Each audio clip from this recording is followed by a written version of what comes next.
نور ہے اللہ اللہ اللہ اللہ الفاعل. آج کے سبق میں فاعل کا بیان ہوگا. فاعل کا آپ فاعل کے بارے میں پہلے پڑھ چکے ہیں کہ فاعل کام کرنے والے کو کہتے ہیں. آپ نے تسہیل المصادر میں بھی پڑھا اور فارسی قواعد و انشاء میں بھی پڑھا ہے کہ فاعل کام کرنے والے کو کہتے ہیں. اب عربی زبان میں فن نحو میں فاعل کی کیا تعریف کی جاتی ہے وہ آج آپ کے سبق میں آ جائے گی.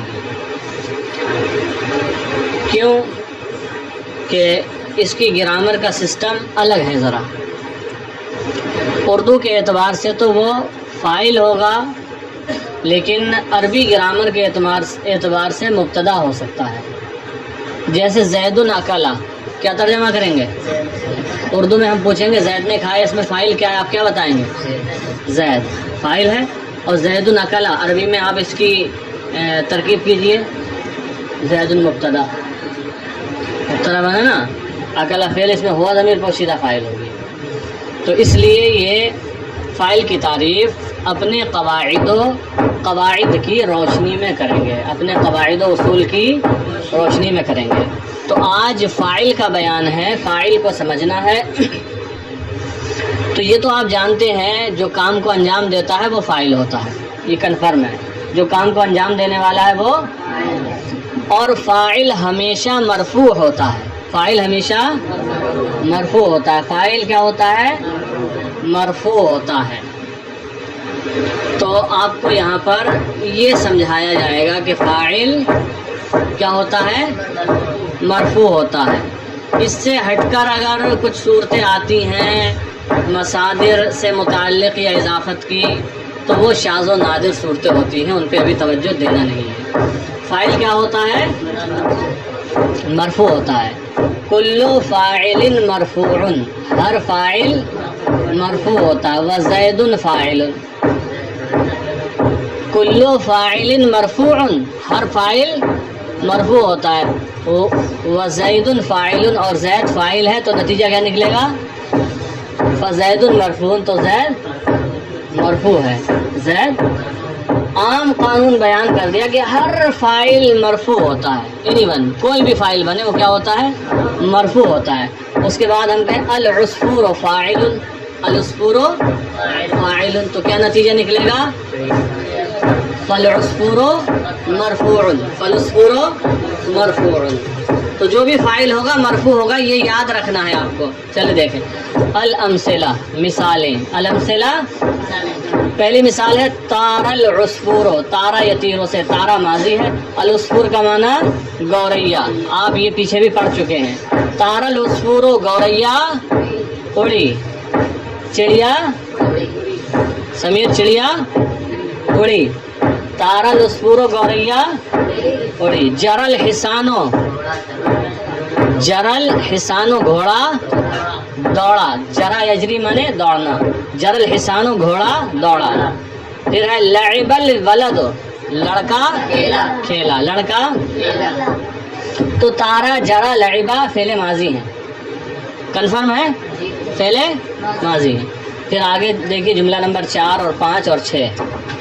یعوم السمک، عاما یعوم کا معنی ہوتا ہے تیرنا. کیا؟ یعوم السمک، السمک مچھلی. یعوم السمک مچھلی تیرتی ہے یا تیر رہی ہے. یلسع البعوض، لسع یلسع کا معنی ہوتا ہے ڈنک مارنا، ڈسنا، کاٹنا. البعوض معنی مچھر.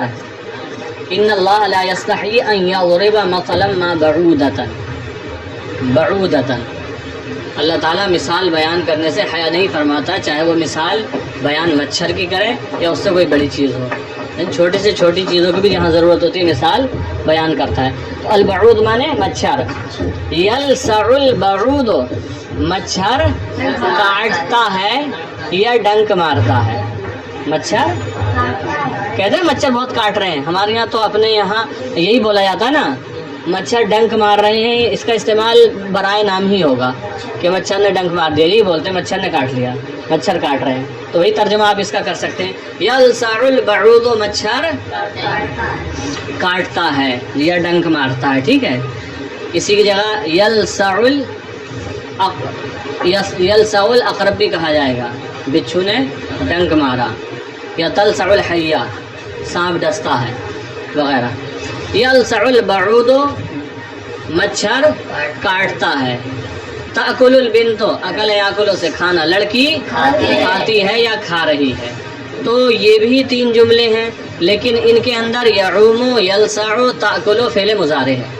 پہلی 3 مثالوں میں فعل ہے اور دوسری مثالوں میں فعل ہے، لیکن پہلی 3 مثالوں میں فعل ماضی کے بعد جو ہے العصفور، الحسان، الولد فاعل ہے.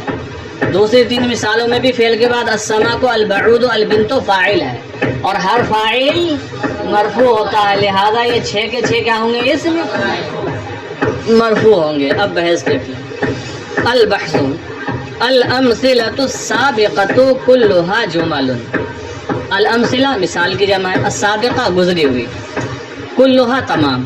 الامثلۃ السابقۃ کلھا، گزری ہوئی تمام مثالیں، جمل جملے ہیں، جملے کی جمع جملتن کی جمع جمل. گزری ہوئی تمام مثالیں، کتنی مثالیں گزری؟ 6. تو گزری ہوئی تمام مثالیں جملے ہیں، بات سچ ہے. وَكُلُّ جُمْلَةٍ مِّنْهَا تَتَكَوَّنُ مِنْ فِعْلٍ وَاسْمٍ. وَكُلُّ جُمْلَةٍ مِّنْهَا، اور ان میں سے ہر جملہ، یہ جو 6 مثالیں گزری، ان میں سے ہر جملہ تَتَكَوَّنُ بنتا ہے، مِنْ فِعْلٍ وَاسْمٍ، ایک فعل اور ایک اسم سے. آپ دیکھ لیجیے، اور ان میں سے ہر ایک جملہ بنتا ہے یا بن رہا ہے ایک فعل اور ایک، بات سچ ہے. بتائیے تیسری مثال میں کون سا فعل ہے، کون سا اسم ہے؟ ٹھیک ہے، چلیں پھر آگے دیکھیں. وَإِذَا بَحَثْنَا فِي الْأَمْثِلَةِ الثَّلَاثَةِ الْأُولَى. وَإِذَا بَحَثْنَا فِي، اور جب ہم نے غور کیا یا جب ہم غور کرتے ہیں. وَإِذَا بَحَثْنَا، اور جب ہم غور کریں، مستقبل کا ترجمہ. وَإِذَا بَحَثْنَا فِي، اور جب ہم غور کریں، الْأَمْثِلَةِ الثَّلَاثَةِ الْأُولَى، پہلے والی 3 مثالوں میں.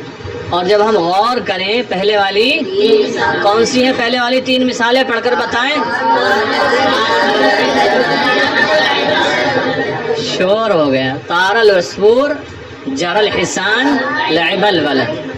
اور جب ہم غور کریں پہلے والی 3 مثالوں میں، نرا، تو ہم دیکھتے ہیں یا دیکھیں گے، ان الذی طار هو العصفور، ان الذی طار هو العصفور، کہ جو چیز اڑی، هو العصفور، وہ گوریا ہے، جو اڑی وہ گوریا ہے. والذی جرى هو الحسان، اور وہ جو دوڑا، هو الحسان، وہ گھوڑا ہے.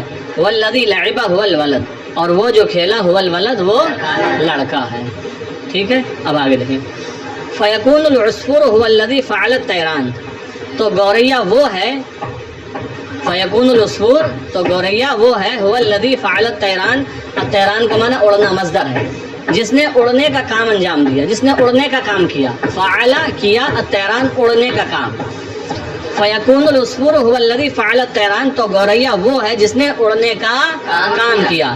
والحسان هو الذی فعل الجری، اور گھوڑا وہ ہے جس نے دوڑنے کا کام کیا. والولد هو الذی فعل اللعب، اور لڑکا وہ ہے جس نے کھیلنے کا کام کیا. آسان ہے بات. وَلِذَالِكَ يُسَمَّى، تو دیکھیے گوریا نے اڑنے کا کام کیا نا، کام کرنے والی کون ہے؟ گوریا. گھوڑے نے دوڑنے کا کام کیا، یہاں کام کرنے والا کون ہے؟ گھوڑا. لڑکے نے کھیلنے کا کام کیا، یہاں کام کرنے والا کون ہے؟ لڑکا. آپ سوچ رہے ہیں کھیلنا بھی تو ایک کام ہے، آپ لوگ بھی سوچ کبھی ہمیں بھی کام پہ بھیج دو، اسلامیہ کی طرف ہے. چلیں. وَلِذَالِكَ يُسَمَّى كُلُّ وَاحِدٍ مِّنْ هَذِهِ الْأَسْمَاءِ الثَّلَاثَةِ فَاعِلًا. وَلِذَالِكَ، اور اسی وجہ سے، يُسَمَّى كُلُّ وَاحِدٍ مِّنْ هَذِهِ الْأَسْمَاءِ الثَّلَاثَةِ، ان تینوں اسموں میں سے ہر ایک کا نام رکھا جاتا ہے فاعلاً، فاعل. اور اسی وجہ سے ان تینوں اسموں میں سے ہر ایک کا نام فاعل رکھا جاتا ہے. کون سے 3 اسم ہیں؟ العصفور اسم بتانا ہے، اسم جملے نہیں، العصفور، الحصان، الولد. اور اسی وجہ سے ان تینوں اسموں میں سے ہر ایک کا نام فاعل رکھا جاتا ہے. وَكَذَا يُقَالُ فِي بَقِيَّةِ الْأَمْثِلَةِ اور اسی طرح باقی مثالوں میں کہا جائے گا. آگے بھی 3 مثالیں ہیں، ان میں بھی اسی طریقے سے تفصیل آپ کر سکتے ہیں، کہہ سکتے ہیں.